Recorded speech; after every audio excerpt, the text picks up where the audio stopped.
Hi, nice to be with you here. I'm at the University of Iceland, actually, the public university. There's a private university called Reykjavik University as well. I was sat on the Constitutional Council, which we had operating here last year, and we're now waiting to see what happens with this document, which we submitted to the Parliament about almost a year ago, 11 months ago today. And I'm going to tell you a little bit about how that came to be. You've probably all heard about what happened in Iceland. We had a banking collapse. This is our prime minister, the man in the dark, respectable suit. This is the scariest moment I've ever lived in Iceland. He actually said, "God bless Iceland," on TV. And for Americans, that's very common to hear. We never hear that here. And I think for almost everybody, this is the moment when we knew something very, very serious was happening. And this is the day after the last bank fell, the day after my mom's birthday. And we didn't know how to react. We had no idea what we could do. People started showing up in front of the Parliament. That's the picture at the top. There's a little girl in her parents' arms. There's a sign that says, "Daddy, how much do I owe?" This is what people were concerned about. This is what was going to happen, how much were our children going to be left with paying. And we started being very civil and very cordial, very much like Icelanders tend to be. You give a talk in Iceland, nobody will raise their hand and right away after the talk and ask a question. We always wait for somebody else to go first. So we sat around, we waited, we started going every Saturday, we started going downtown and standing in front of the Parliament, and we waited and we waited and we waited. October 6th is the day that the Prime Minister tells us that something is very wrong. January 20th, Parliament was reconvening, and they were going to show up. This is the day Barack Obama took office. They were going to go into the Parliament and start talking about whether to let us buy alcohol in grocery stores. And at that point, we gave up. And we showed up downtown and we started banging our pots and pans, and we demanded change. The picture at the bottom is from the student newspaper, actually from a couple of years, a year and a half after the crash. And it says the cost of being neglectful, of not caring. And there's somebody standing in a hotel downtown right in front of the Parliament looking at the TV at the story that is happening right in front of them. And that's sort of the moment when we stopped doing that. And we said, this is enough. And within a week, the government had failed. We got a new government, which took to heart the message that people had been standing outside of the Parliament for 3 months saying, we need to look at what went wrong. We need to look at our foundations. We need to respond and think about what it is that we do. And we're very good at reacting to crises. My cousin's going to be up here in the next session and tell you about how we do that. All of these pictures are taken after the crash. This is the tourist eruption that we had at the bottom. This one was really cool. You could just go out and look at it. And then came Eyjafjallajökull, and that was a scary one. And that one broke apart bridges across rivers and kept all the airplanes grounded and so on. But we're good at this. We know what to do. This is the bottom picture is what Reykjavik looked like when the ashes came in our direction and you couldn't put your kids out to play because of the ashes. We know how to do this. This is no problem. We did not know how to react to something that people had done. So we stood outside and we protested. We made a mess. We even tore down the Christmas tree that the Norwegians give us every year, and we burnt it. And there were some fairly serious protests. The police force is very small, and it's ill-prepared to handle something like this. And one of the most powerful moments that I've ever seen was when the police were being threatened because there were some very violent protesters in there. And the protesters that were there to change their society and not to tear it apart, they stepped in front of the policemen and took the hits and said, "Stop, we're not going to do this violently." And that's sort of the magical thing. Just like when we react to these environmental or natural hazards, people stepped up and said, "I want to help. Give me a way, give me a way in, and I'll contribute." And one of the groups that was started was this women's group, which is at the bottom, where my friends and I, I experienced, and I started talking to my friends about this, and we all had the same experience, that after the crash, if I didn't speak to myself, I'd never heard a woman's voice. They were all men that were making the decisions. The media was just talking to men. And we said, okay, there's something really serious wrong here. We need to have women participating as well. So this group got together and tried to give women a voice. There were all sorts of other voices that started to self-publish, promote different ideas. People started recycling, remaking clothes. A lot of the women in this group, they said, okay, I'm really good at taking old clothes and turning them into new ones. I want to teach you. And we sort of minimized, like, consumption shrank. And I actually heard, I was kind of upset at the news when I was writing in this morning, that for the first time since the crash, we imported more than we exported in May this year. So we really sort of stopped consuming as much, and we started to try to learn from one another and try to make the best of what we already have. And that's what people were doing with the protests. And out of this came this process. Well, the demand that the government responded to finally was that we should write a new constitution. We should revisit our foundations and see who we are, because we never really done that. We got a Danish constitution from the king in 1874. And if you walk past the prime minister's office, it's the little White House, right? The next hill over from where Ingólfur stands. There's a statue of a man sort of with a rolled up scroll, and that's the constitution being brought to Iceland from the king. And it had gone through some minimal changes in that time, but we never had this conversation about who we are and what we want to be, where we want to go from, where we want to go to. So 1,000 people were contacted. They were drawn with a random sample. Statistical variation ensured that people were represented from all ages and different parts of the country, and both men and women, and they were called in for one day to talk about who we are.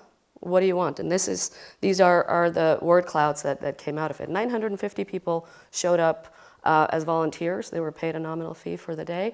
200 people volunteered to work in this event. And this is what came out. I know most of you don't speak Icelandic, but nation, natural resources, constitution, healthcare. These are some of the main concerns, the biggest words in the top cloud, which are just the general ones. And then the values that we hold, the bottom cloud: responsibility, equality, democracy, honesty, respect, human rights, justice, and freedom. And these are the values that we want to build on. This is what we want to move us forward. From this, a committee was set up of these people at the top of the picture. They're constitutional experts mostly, and they took the body of work that came out of this meeting, and they drafted a 700-page document, which we were given, my colleagues, 24 colleagues, and me, 25 of us.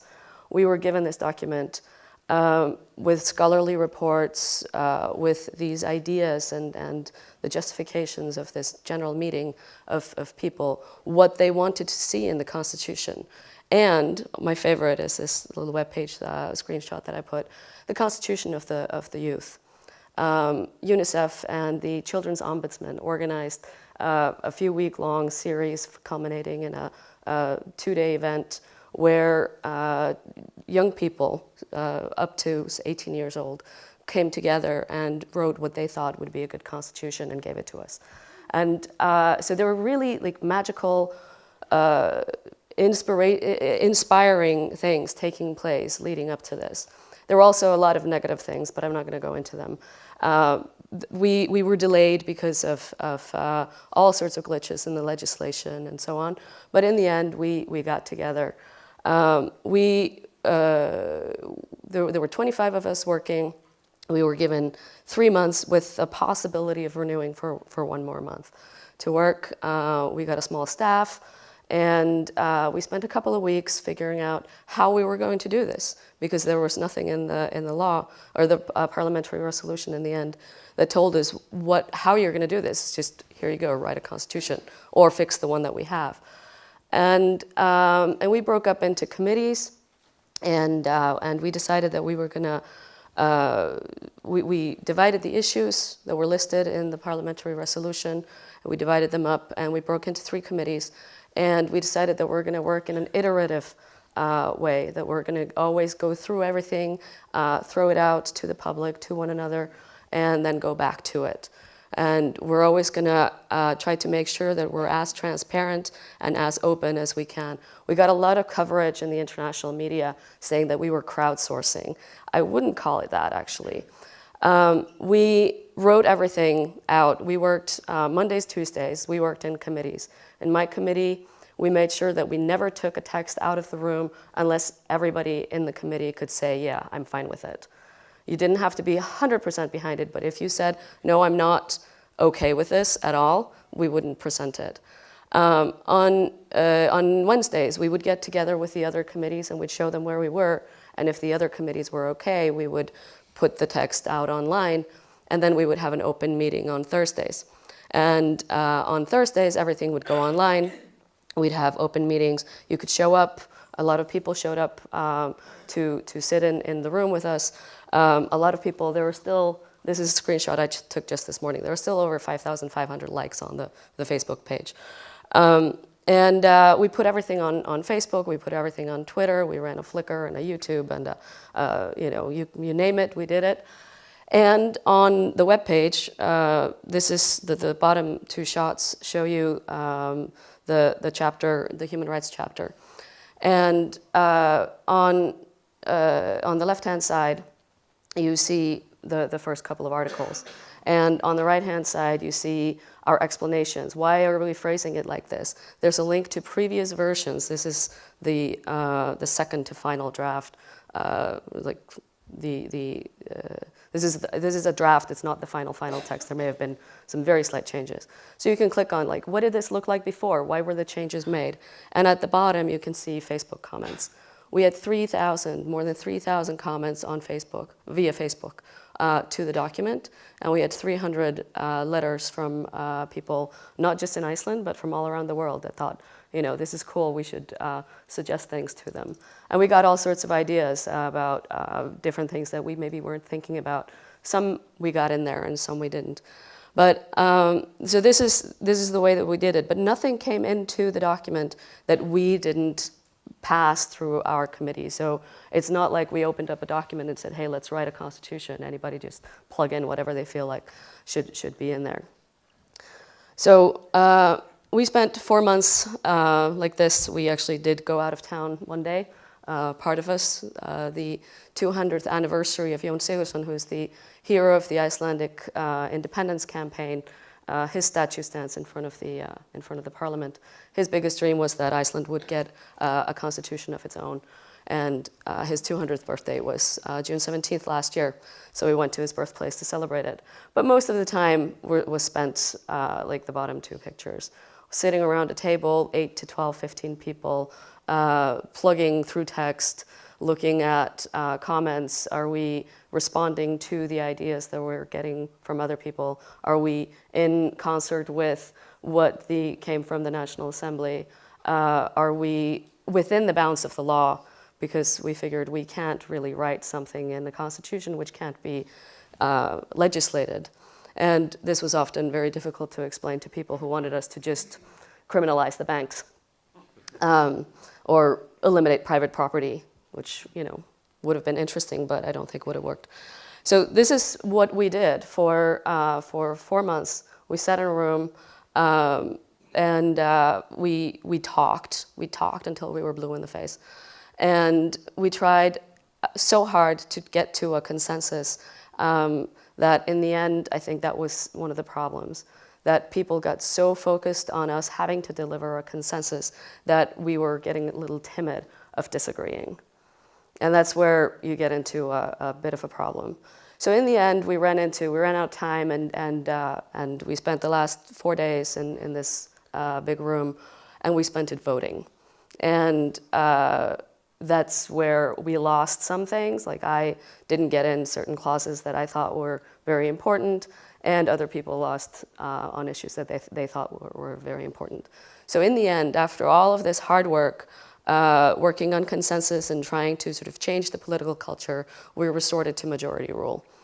And some issues we had to take out of meetings and try to break up and try to negotiate, because there were issues that, because there was such a strong focus that we had to get this unanimous in the end, that we could all pass it. And there were issues that were so big that I and some of my other colleagues said, I'm not going to be able to say yes to the document if this is in there.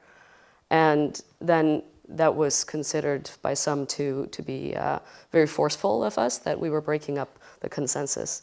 I wasn't one of the ones that thought consensus was the be-all and end-all.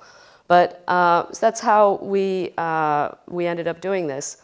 And the next time I write a constitution, I'm going to do it a little bit differently.